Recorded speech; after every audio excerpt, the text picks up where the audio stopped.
So we're going to start our practice today lying down on the ground and really tuning into the breath. So you can go ahead and get comfortable on your mat.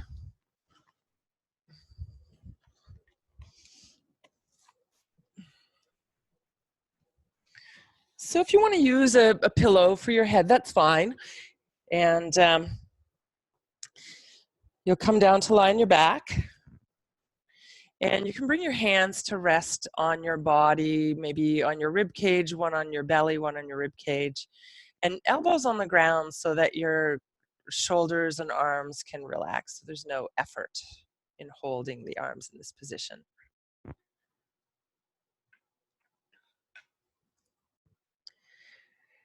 You can close your eyes if you like.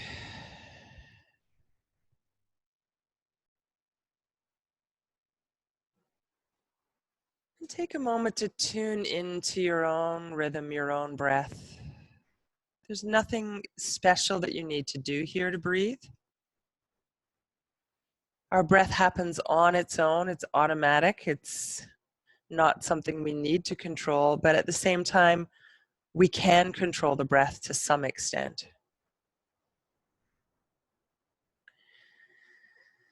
So there are 4 distinct phases of the breath. We're all very familiar with the inhale and the exhale. And there's also, after each inhale, a little bit of a pause in the breath, a natural pause. So the breath in pauses for a moment and then goes out. And at the end of the exhalation, there's also a natural pause that happens. You can think of it as sort of like throwing a ball in the air, up, up, up, up, up. And then there's this moment where it seems to hang in the air, where it pauses for a moment before it drops down. So you could think of the breath in the same way. At the end of every inhale, at the end of every exhale, there's that brief moment of suspension.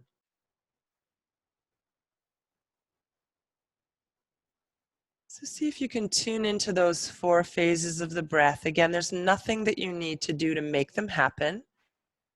They all 4 phases happen on their own, and it's just a matter of you tuning in and being aware and noticing.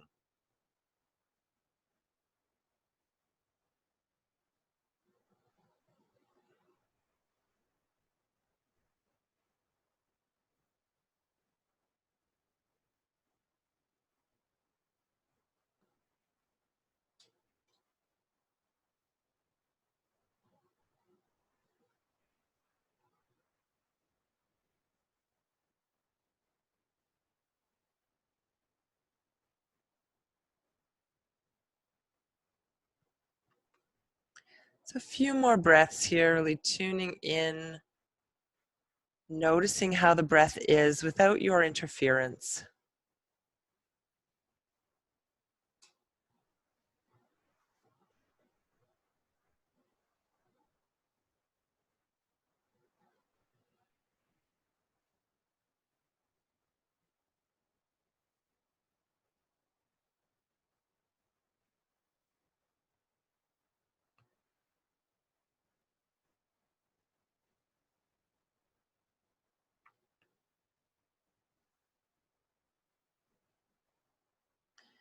So we'll work with the joints today to bring some movement to the joints, work a lot with the breath, coordinating the movement with the breath. And we'll start by bringing the right knee into the chest. And you can hold on behind the thigh if you like. Notice how just making this little movement might affect your breath a little bit.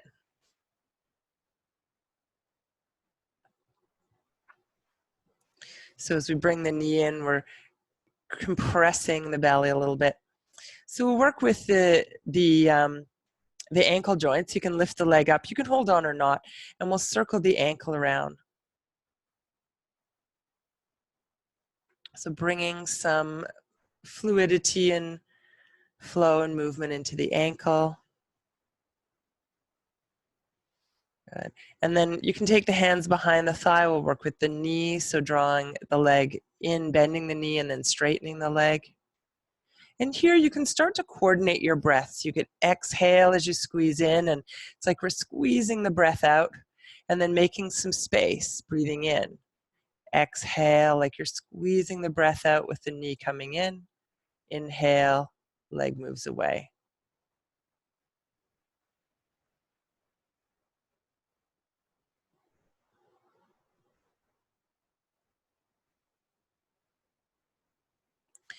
And then you can bring the hands over the knee, holding the knee into the chest, and extend the other leg out on the ground.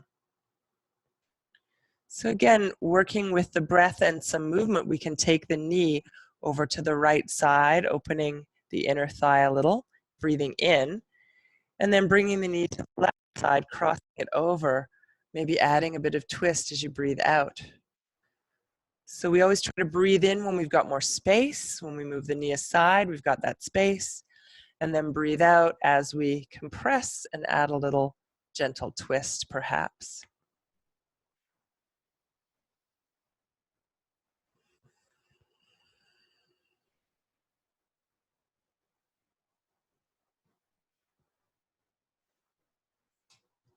Good, and then bring the knee back into the center. You can bring both hands over or behind the knee, whatever's comfortable. Give a squeeze in, press out with the other foot. And then see if you can find a little more ease in this position. So where are you inadvertently holding tension? So we do this all the time, holding tension in the body without being aware of it. So notice, can you let go somewhere? There's engagement needed to hold the leg, keeping the other leg active. Where can you relax? Your face, your jaw, your neck. And then let's release the right leg. Stretch both legs out on the ground. Let both legs relax. And take a moment to come back to your breath. Nice, easy breath with no effort. Maybe notice how the right hip and leg feel in comparison to how the left hip and leg feel.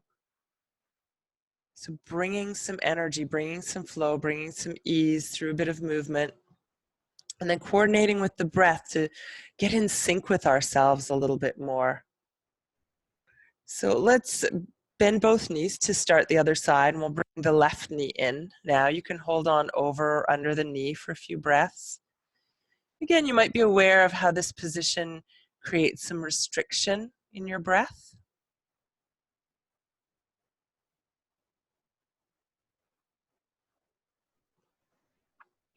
And then you can move the leg to ankle around, keeping it a little bit. You can hold on or not. Finding some ease in the ankle joint, circling one way then the other.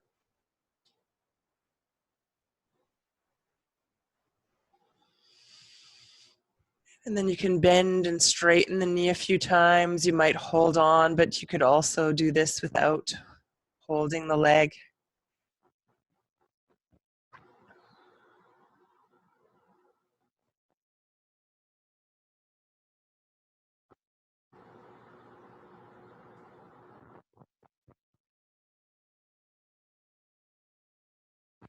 Best, we'll straighten the right leg out. Again, coordinating the breath here. You can take the knee to the left as you've got the space to breathe. Breathe into that space. And then you're going to maybe add a little twist as you exhale. So knee going to the left, inhaling, knee going to the right, maybe rolling a bit onto the right hip as you exhale.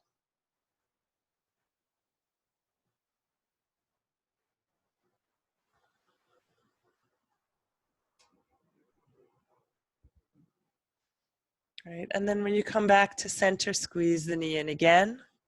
And again, notice, is there somewhere where you could let go of some tension that you're aware of without letting go of the pose?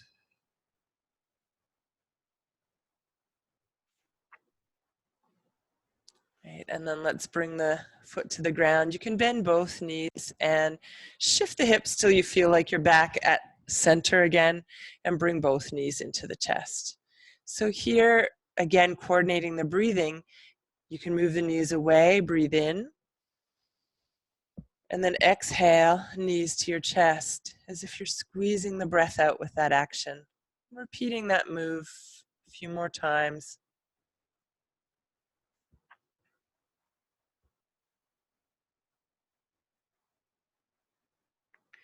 So as you coordinate your breath and movement, as well as creating a rhythm and a flow in your body, you're also giving the mind some activity to do, so you're less likely to go wandering off. You can practice breathing in rhythm with your horse, whether it's breathing literally with their breath or maybe breathing with the rhythm of their feet falling. So sometimes when I'm trotting, I might try and coordinate my breath. So every couple of, if I'm rising, I might breathe in, out as I sit. If that's too fast, I might breathe in and out for one cycle, breathe in for one cycle, breathe out for the next cycle. So there's lots of ways that you can work with your breath to kind of center your mind when you're on the horse, rather than just breathing willy-nilly and often holding the breath and then having the mind go elsewhere. So from here, you can take the arms a little away from the body to the sides. And line your feet up so that your heels are underneath your knees. And we'll press down into the feet. You'll feel your pelvis tilt a little bit. And then release and feel the pelvis come back to neutral. So you're inhaling neutral, press down into your feet, lower back comes down. So inhale, neutral. Exhale, press down. Couple more.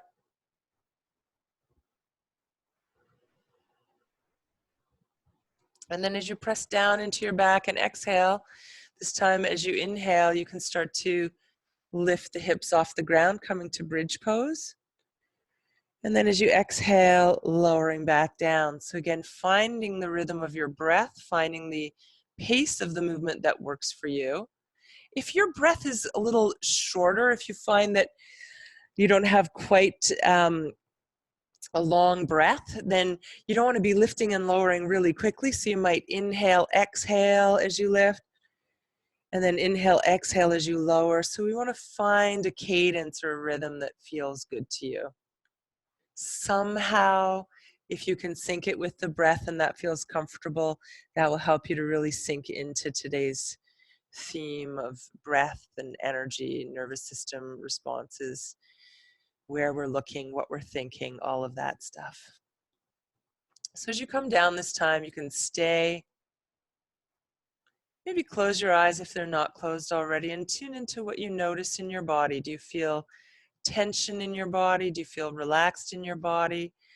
Do some areas feel relaxed? Some feel tension? And it's not like tension is bad, but noticing when we're holding tension that we don't need, and then using our awareness to help us to let go of that tension.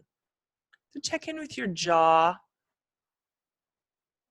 That's an area where I tend to create a lot of tension and clench my jaw. And funny enough, my horse will then, when I'm noticing that I'm clenching my jaw, I may also notice that my horse is clenching at the bit or doing something strange with her mouth. So check in with your shoulders and arms. So tension in the arms can translate to tension on the reins, which is felt in the bit.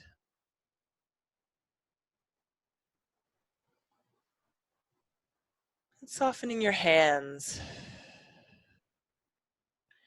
Well, let's take the arms up toward the ceiling. And we're going to lift one arm, lifting that shoulder, and drop it down. And then lift the other arm and drop it down. So going side to side like that a few times.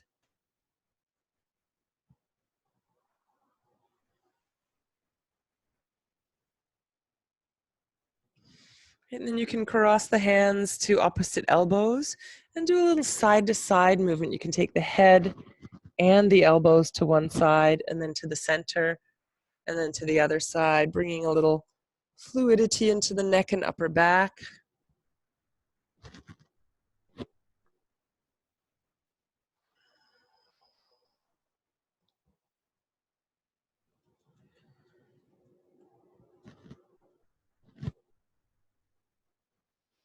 And then reaching the hands up toward the ceiling again, let's do some circles for the wrists.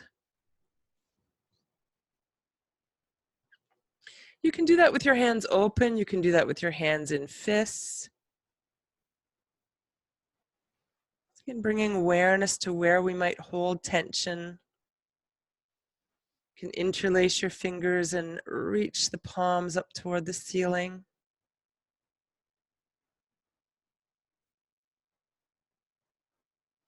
And then release that and give the hands and arms a little shake and release. Right, and then you can bring the hands back over the chest, hands onto the elbows, and we'll add to that twist that we were just doing by taking the knees one way and letting the elbows move the other way. You can inhale as you bring everything to the center. Exhale like you're wringing the breath out as you go to each side. If it's uncomfortable in your shoulders, just let the arms come to the ground.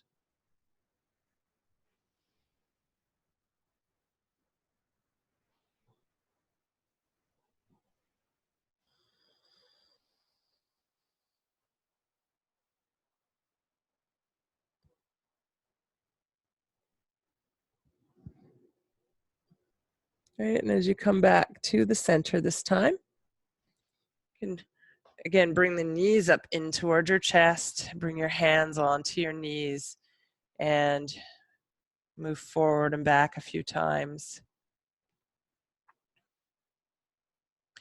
So inhale as you move the knees away. So again, we're creating space for the breath to expand.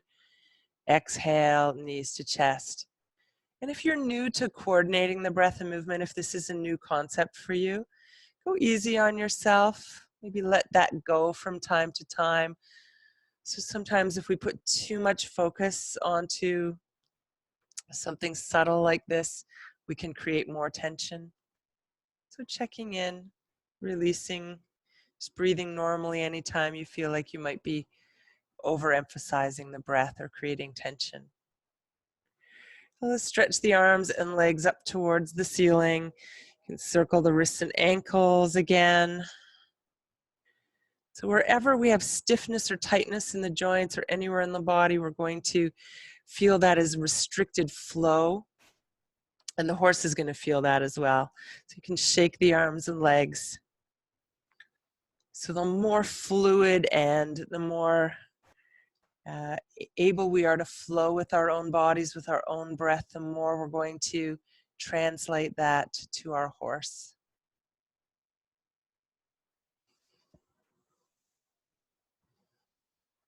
When you feel ready, you can bring your feet to the floor. Come back to hands on the body. Wherever you can feel breath, there's no real particular special placement, just somewhere you can feel breath. Tune into your inhale, feel your exhale, and be aware of that little bit of space between each inhale and exhale, each exhale and inhale. Letting everything slow down a little bit.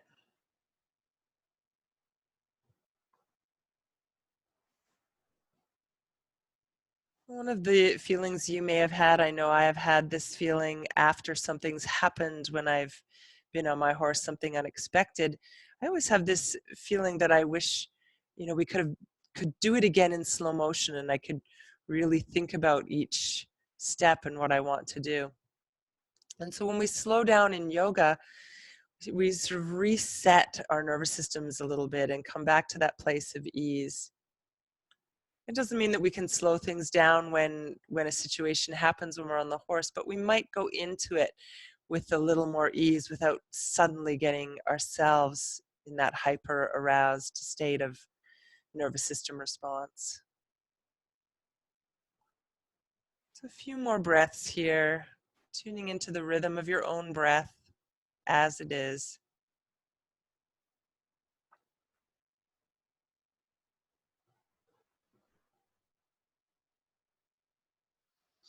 And then when you're ready, you can roll over onto one side. and slowly make your way upright. So we're going to come to a kneeling position, and you want to have some of your mat ahead of you so you've got some space to move into it. Now, not everyone is going to be comfortable in this position, so if this doesn't work for you, you might be up here, which takes a lot of the pressure off the knees and the ankles. If this still isn't good for you, if you've got some issues with your knees, so you know we can still ride with all kinds of different issues in the body, you might do this sequence standing up, and you can use a chair to bring your hands to. So wherever you are, it's really an exercise in bringing a little bit more mobility to the body, but also coordinating the movement and the breath together. So starting to find our own rhythm and flow and working with that. So your breath rhythm may be quite different from my breath rhythm. You don't have to follow my breath rhythm. In fact, it's better if you don't. But again, if your breath is really fast, if you have a shallow breath and it seems like you're moving really quickly, you might take 2 breaths to do each movement, or take a full breath rather than just an inhale or an exhale. So whether you're sitting low or sitting high, this will be your starting and ending position. And we'll, again, like I said, coordinate with the breath. So as you lift up, you're going to take the arms overhead and breathe in. And then as you exhale, you'll bring your hands to the ground or chair if you're using a chair, and come to child's pose. And then you'll inhale to arch your back, come to all fours. Be careful not to lock your arms, so keep soft in the joints. Always, always soft, so we're not locking. Back to child's pose with your exhale. Inhale, lift all the way up. And exhale back to wherever your starting position was. So really important not to be locking joints, not locking the arms and jamming the shoulders. If we do that on the horse, and I see people do this all the time with their heels kind of jammed down, their legs pushed forward and jammed straight, and there's no fluidity there. So we want to practice keeping a softness in the joints and keeping fluidity in all of our movements so that we can find that same fluidity when we're riding. So inhaling, coming up.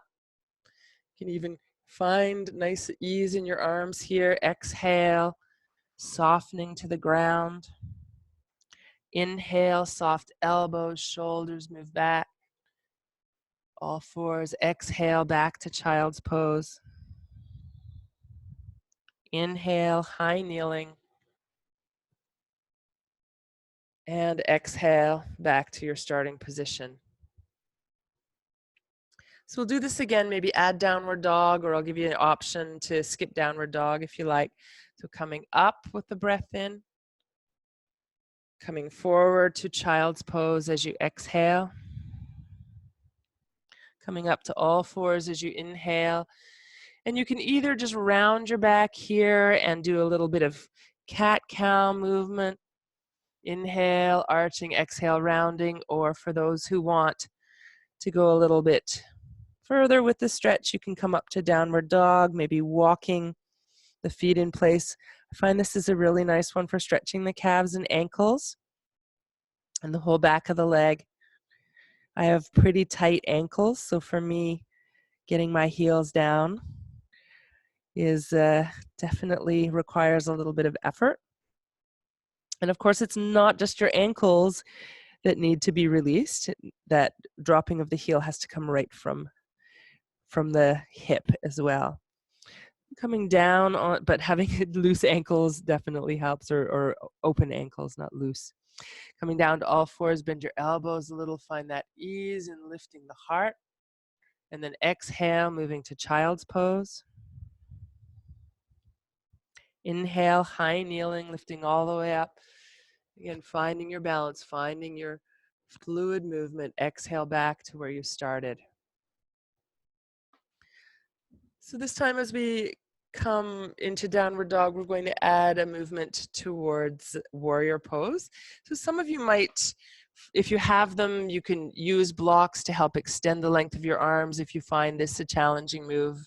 There's also lots of ways to modify, so I'll offer you some suggestions as we get there. So again, coming up, breathing in. Exhale, child's pose. Inhaling, come to all fours. Again, you can just stay here and do a little cat-cow movement. If you want to use blocks to help create longer arms, you can do that. Ultimately, we want to get the left foot forward between the hands. So for you, if that means coming up and taking the leg forward, or lifting one hand to get the leg forward, or coming to downward dog first. So however you want to get there. And bring the left foot between your hands and step the right foot a little forward. So it's a nice easeful stance. If you're using blocks, you can use them here to bring your hands to the blocks. If not, you might just have your hand on your leg, or could be fingertips on the ground if you can reach. So again, coordinating with the breath and finding lots of ease and a little bit more balance effort here. So we'll lift up, coming up with the breath in. And let's just pause here in Warrior One. So arms and shoulders fairly relaxed. Your back leg is strong and you're reaching down through the back, sit bone into the heel. Front knee is bent over the ankle. Shoulders soft. As we come forward in this pose, you can bring your hands either to the thigh or to the ground or to your blocks, or if you've got a chair, you could use a chair. If you're bringing your hands to your thigh, you don't want to lock the knee back. So you want to put a little resistance, press into your hands with your thigh, and moving the leg as straight as you need to find a good stretch there. So again, for some of you, it may be a little lower.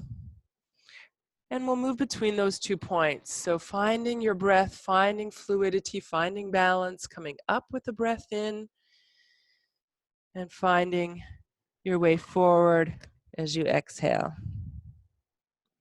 Bending the knee over the ankle as you lift, and maybe, if it's appropriate for you, moving the legs straighter as you come forward.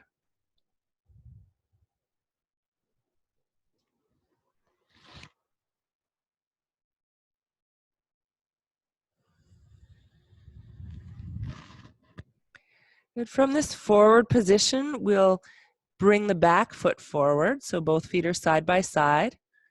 Bring your hands to your shins or to your knees, bend your knees a little bit, and come part way up.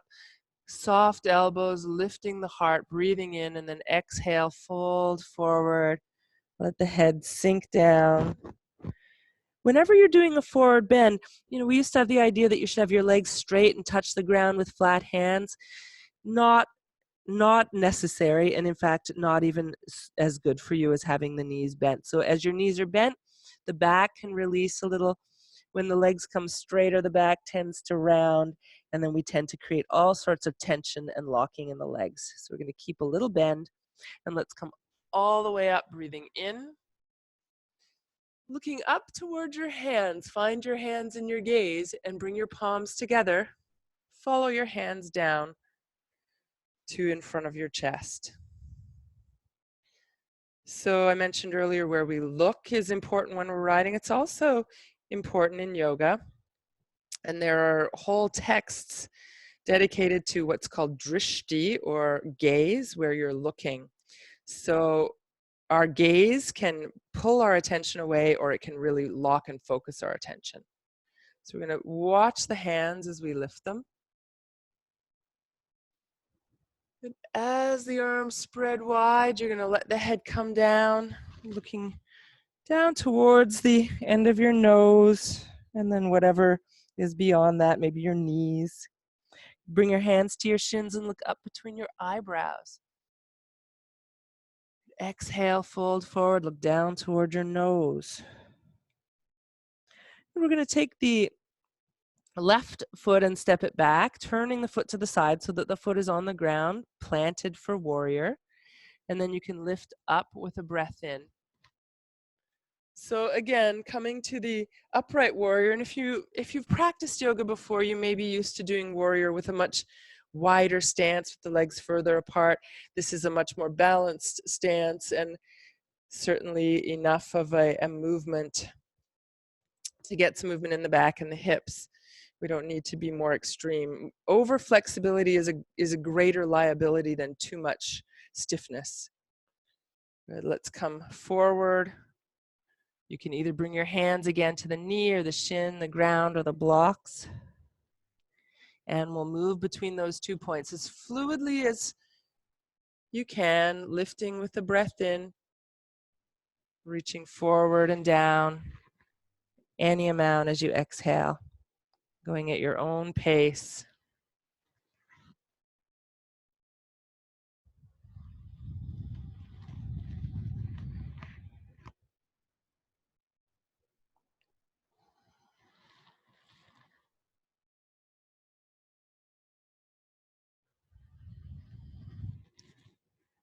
As you come down this time, we'll again step the back foot forward. Find that nice, soft, easy forward bend with the knees bent. If you like, you can cross your arms or bring your forearms up onto your thighs and take a few breaths here.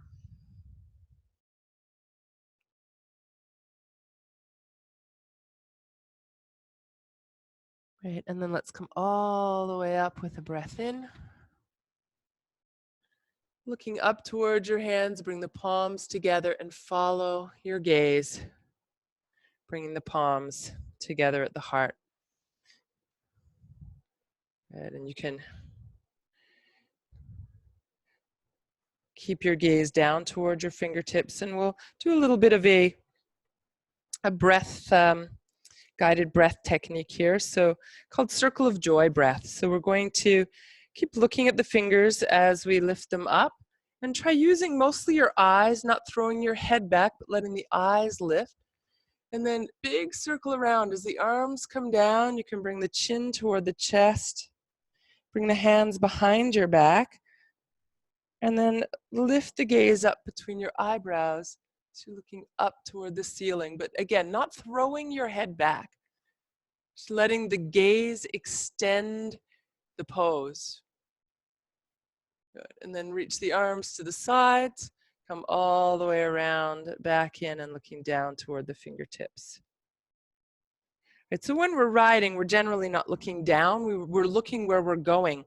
And where we look is often where we go. Right, so, and this is true of many sports. So in whitewater canoeing, which I did for many years, my boat had as much mind as my horse does. So where I would look, your body turns, right? When your head turns, your body turns, and your horse is going to feel this, and it's going to go, oh, you want to go that way.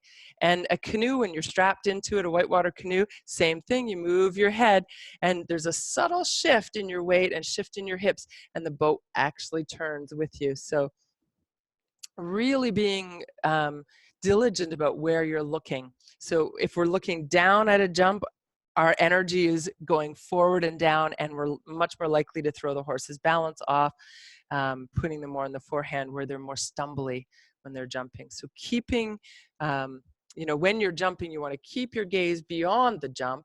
And when you're out in the field, so I'm often galloping over wide expanses of terrain on trips that I do with wild women. And in those cases, if you're looking at the ground and every little, lump and bump in the ground, and this is where I started, looking down and thinking, oh my gosh, the horse is going to trip on all of those bumps. And of course, if I'm looking down, I'm making them more trippy. So I'm trusting the horse. I'm letting them find their footing, and I'm looking where I want to go, looking at whoever's in front of me, or if I'm the leader, looking where I want to go. Let's take the feet apart a little bit here. You can bring your hands onto your hips and do some circles. So again, bringing fluidity to all of the joints so that when the horse moves, we can move fluidly with the horse. So you can circle one way, circle the other way.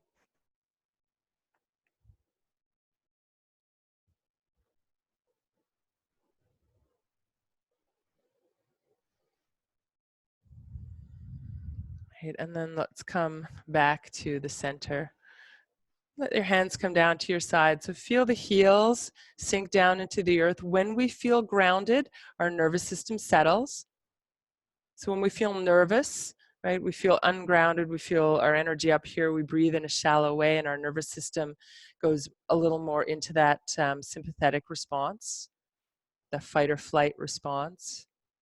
And our horses are so sensitive, they feel that. Now we can trick ourselves by coming back to a nice, easy, long breath when we feel nervous. We can actually trick our nervous system into thinking, oh, actually everything is okay, even if it's not. Even if something's going terribly wrong with your ride, tricking your own nervous system can also send that message to the horse that, oh, actually, yeah, everything probably is okay.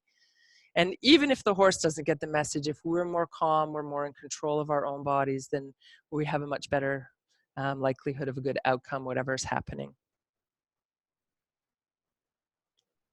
So take a few breaths, feel grounded, sink into your heels, feel your thighs draw up, feel the crown of your head lift and your shoulders drop down. So we want to have this relaxed and engaged posture when we're riding.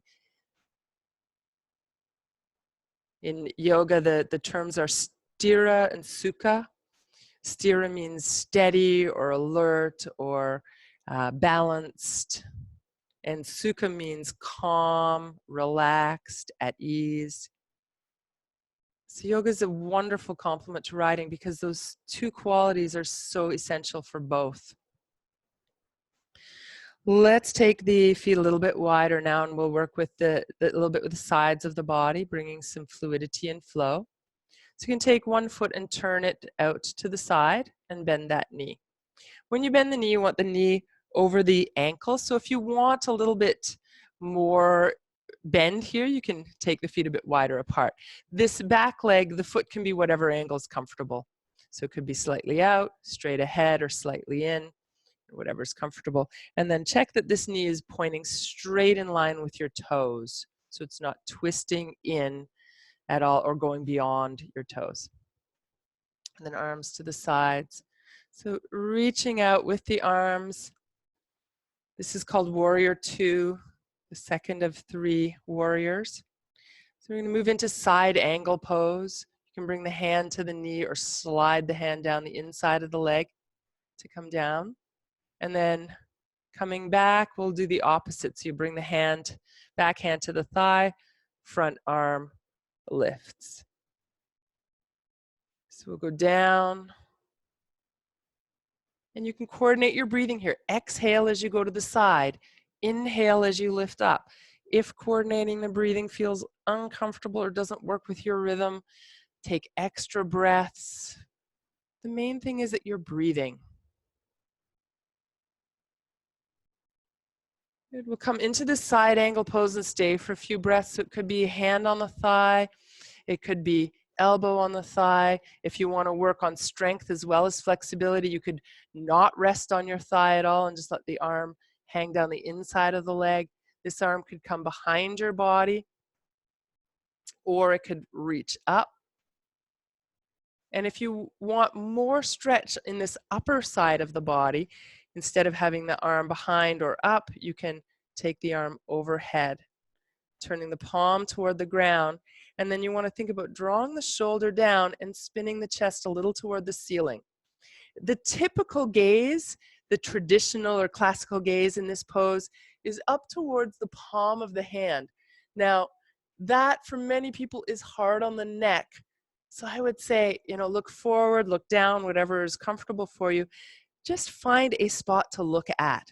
Doesn't matter where, but rather than kind of looking around the room and seeing what's going on, find your focus. Let's come all the way up, back to Warrior 2. You turn your feet parallel to one another, palms turn up, lift the arms up, breathing in. Soften your knees, exhale. You can either take your hands or your forearms to your thighs or reach toward the ground.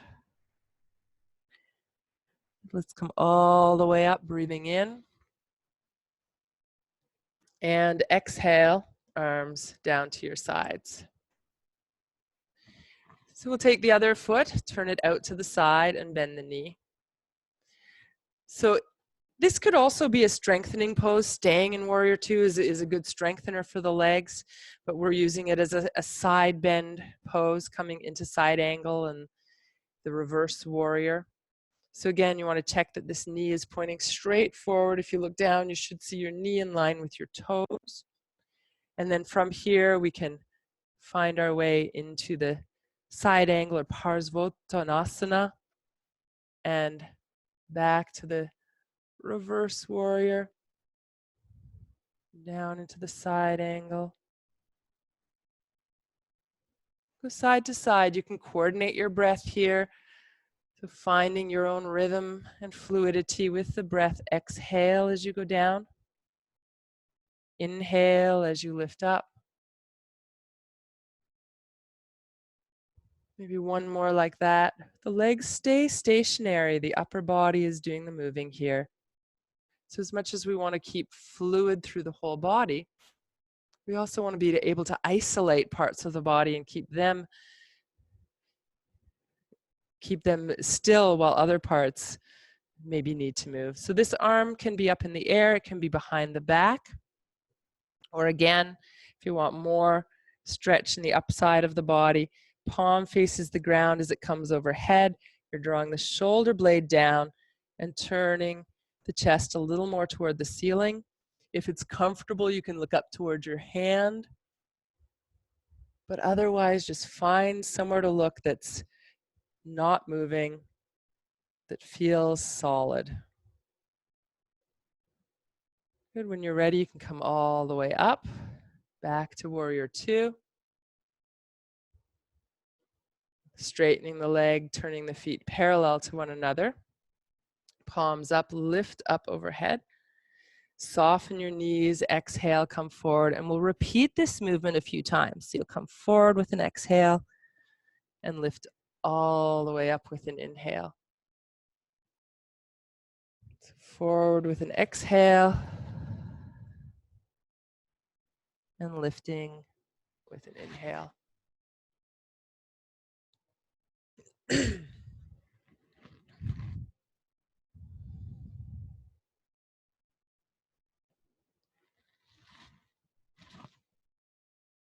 Good. And then letting the arms come down to your sides.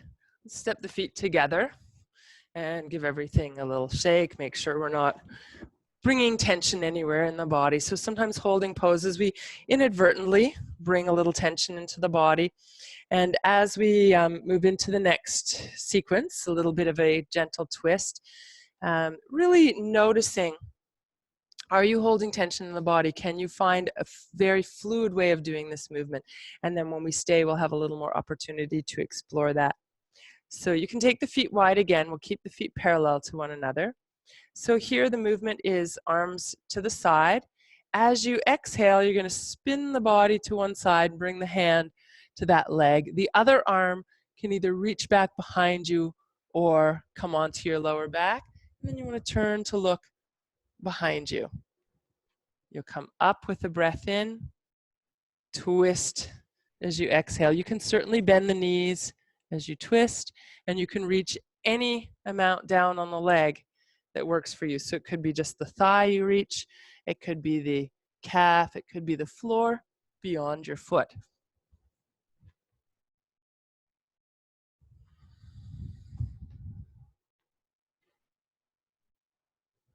So you're inhaling as you come up, finding ease, exhaling. Let your gaze continue on behind you. So when you're twisting to the right, the eyes keep moving to the right. As you're twisting to the left, the eyes keep moving to the left.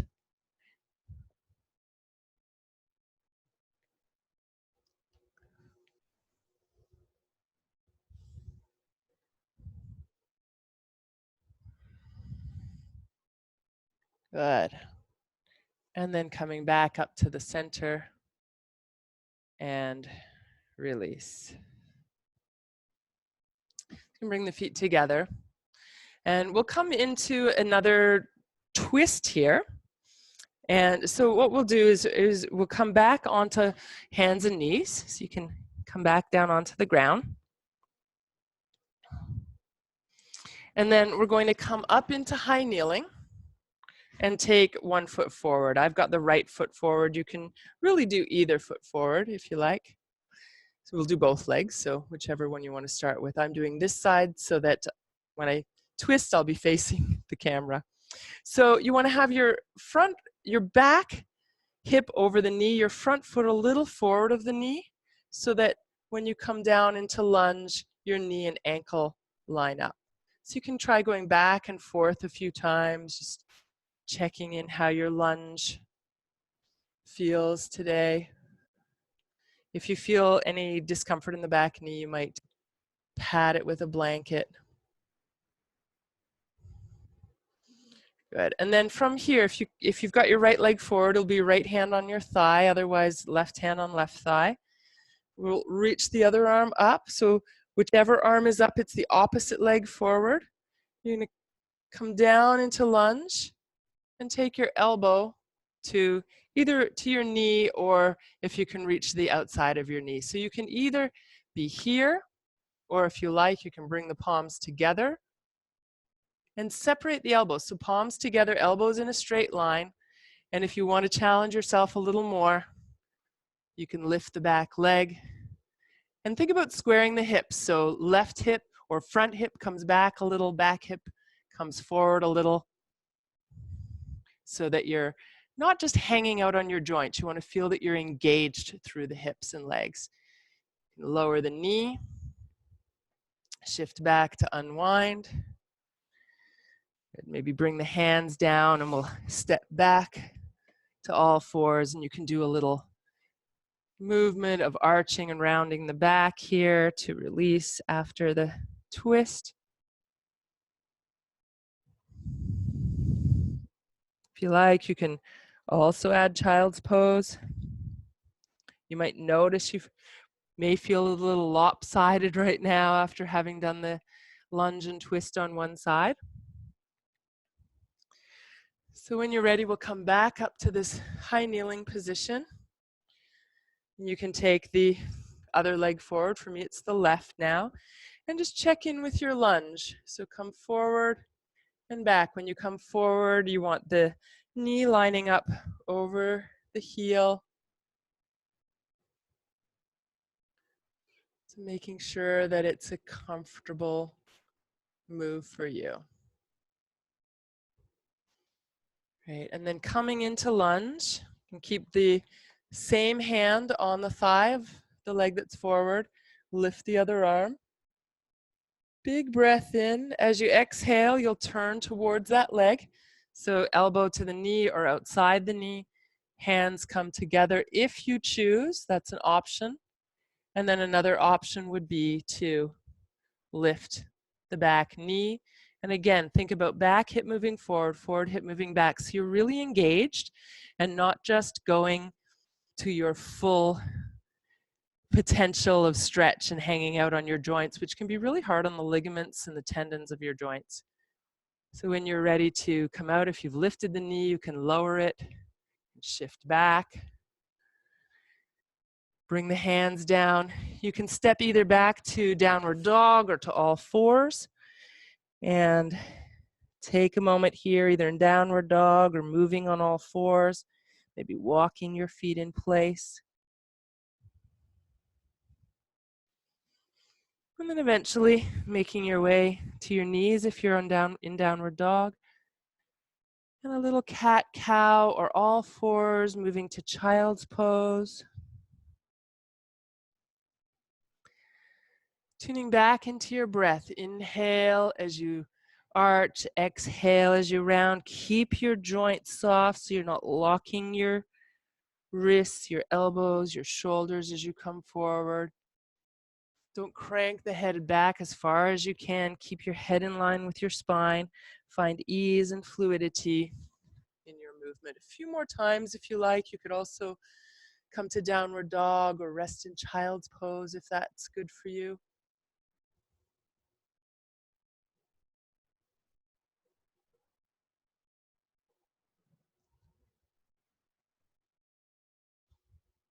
And then we're going to take our time to come to a comfortable seat. So I have a meditation cushion here. You could sit on your couch if you like, or better than a couch though is a chair that's got some substance to it or some stiffness to it. If you sink too deeply into your couch, it's going to round your back, but you could always sit right on the edge so that you're sitting up nice and tall. And if cross-legged doesn't work for you, that's totally fine. You can sit with your legs stretched out. It's totally not important how you're sitting, as long as you feel that your sit bones are on the ground, so they're anchored on your cushion or on your chair, and that your spine is long and you're not twisted or turned to one side or the other. So we're going to do a little bit of breath work and then a very short awareness exercise. So the breath work we'll do today will not work for you if you have a cold or a stuffed up nose or sinus issues or anything where you can't breathe freely through both nostrils. So if you have a deviated septum or one side of the nose is blocked, this is not going to work for you. So you're just going to breathe normally. Breathe fully in, you'll pause, you'll breathe fully out, you'll pause. If you feel comfortable with doing an alternate nostril technique, we're going to breathe through one nostril and then through the other. So the way that this is done, you can take the first two fingers of your right hand and either bring them to the point between your eyebrows or just tuck them into your hand and get them out of the way. So our ring finger and thumb are the operational digits here. The thumb is going to close the right side of your nose, just above the crease of your nose. So it only needs a very little pressure to close the airflow. The ring finger will close the other side and will alternate. So the way we do this breath, the simple explanation is you're going to switch sides after every inhale. So you'd inhale, switch, exhale. Stay on that same side to inhale, and then switch and exhale. And you'll stay on the same side to inhale, switch, and exhale. So that's the basic pattern. And what this breath does is it brings a lot of focus to the breath. It slows the breath down because we're taking the full amount of the breath and breathing it through one nostril instead of two. So it has to go a little slower. And it tends to, and I say tends to because this is not true for everyone, but it tends to have a calming effect on the nervous system. If it feels claustrophobic or you can't breathe very well, then it's going to have the opposite effect. It's going to have an agitating effect on your nervous system. So you're going to totally drop this technique if you feel agitated, if you feel claustrophobic with your hand in front of your face, or if you can't get a full breath. Right? You just let it go. So you can do the same thing, breathing in, noticing the little space, breathing out. So we'll spend a couple of minutes with this technique. So if you're ready and you want to do the alternate nostril technique, you'll start by closing the right nostril, breathing in the left, and then you'll switch. You'll close the left nostril, breathe out through the right, and then you'll breathe in through the right, then you'll switch and breathe out through the left, and then breathe in through the left, switch, breathe out through the right. Continue like that, and you can also, if it's not too much for you, you can also observe those pauses after each inhale and exhale.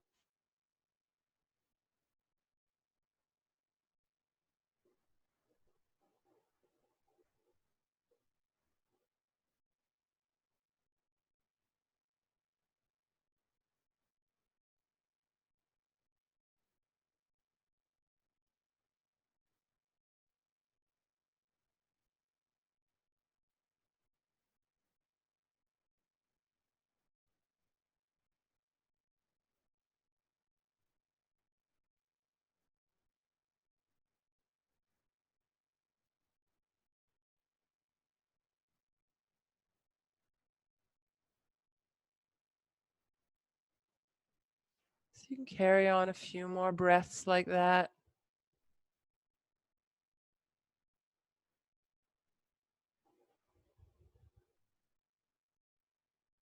And if you're doing the alternate nostril technique, you'll finish with an exhalation on the right side. And that completes the cycle. And then you can lower the hand and just breathe normally for a few breaths.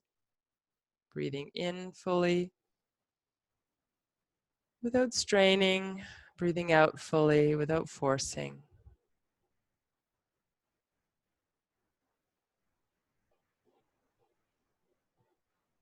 Again, you can close your eyes if they're not closed already. Feel your sit bones and that sense of being grounded through the pelvis. Feel a little lift through the heart, dropping down through the shoulders.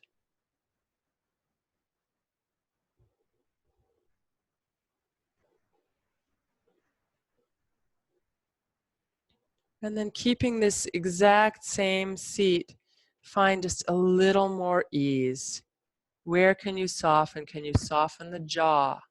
Can you soften the shoulders, the face, the neck?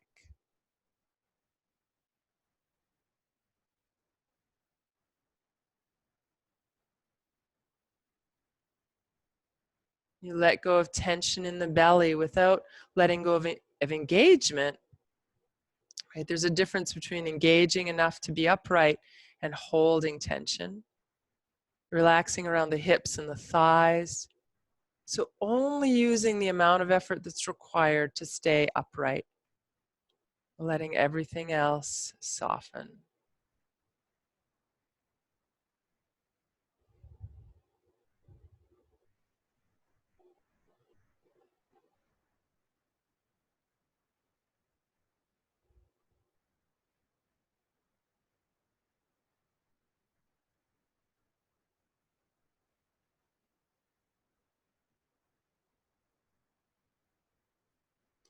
Good, and then letting that go. Take a few breaths, big breaths you can lift up as you breathe in. Taking the arms overhead, maybe add a little release forward as you exhale. And maybe one more time like that.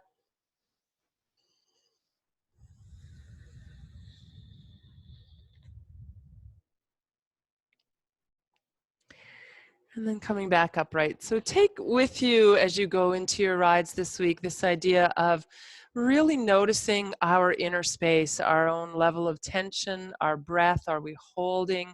Are we breathing? Where are we looking when we're riding? What are we focused on? What are we believing about our ride? What story are we telling ourselves about what might happen during our ride? And can we create the outcome that we want by visualizing the story that we want to live, by focusing on what we want to achieve rather than what might happen? And then really using our breath, using our mind to help bring us to as much ease as possible, as much of groundedness in our bodies and ease in our bodies, that we can help our horse to trust us that we're in a good space when we're riding. We'll have a great day and great rides this week.